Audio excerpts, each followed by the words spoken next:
Hi, my name's Greg Neal. I live in Coupeville, just down the road there, and this is Gliding Albatross.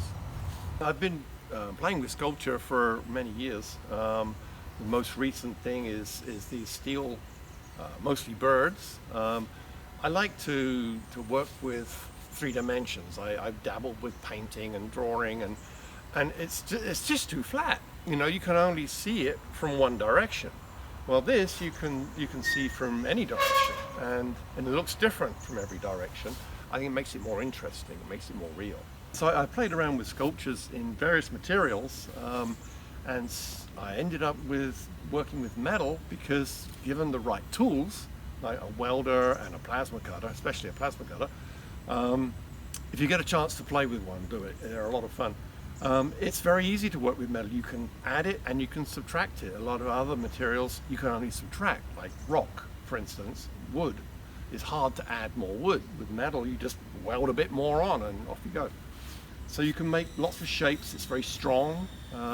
You don't have to have a lot of extra support for it. So you can make long, thin shapes. So this piece, the whole of the actual bird is made out of stainless steel.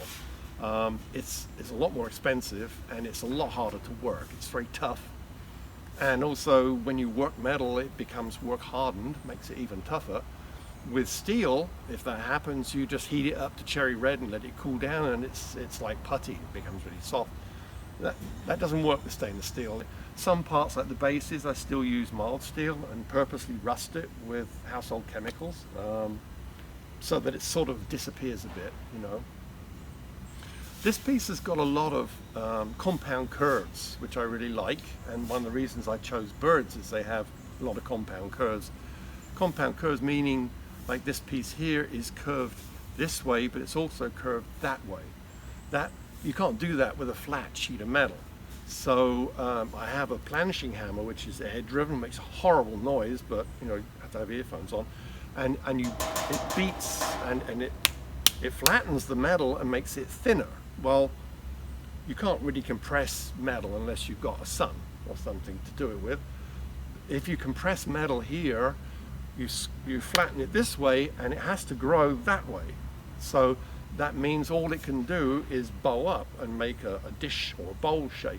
So that gives you these curves, and I think they're very attractive. And so this piece, almost all of it is like that. Even these panels here are somewhat compound curved, and you know, I like the smooth effect of that.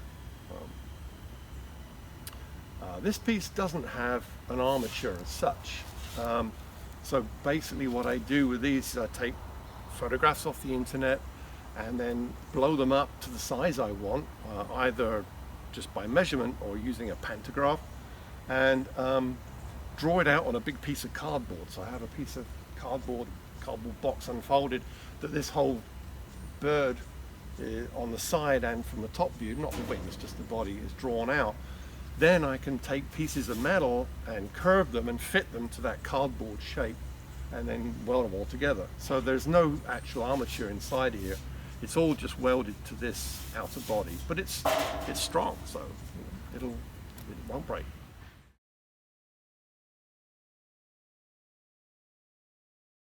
Thank you.